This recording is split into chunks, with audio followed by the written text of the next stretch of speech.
Hello friends, Infosys is conducting a walk-in drive for the role Python developer automation Selenium testing. If you are holding BE, B.Tech or BSc degree, then you are eligible for this role. And minimum of 2 years of relevant experience is mandatory for this role.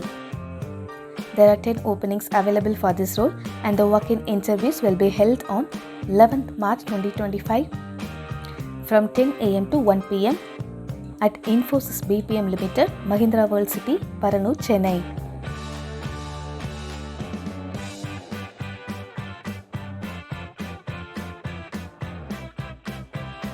Check the description box to get an apply link and more details about this job. And share this video with your friends who are searching for job and get ready for the walk-in. And subscribe this channel for more job updates.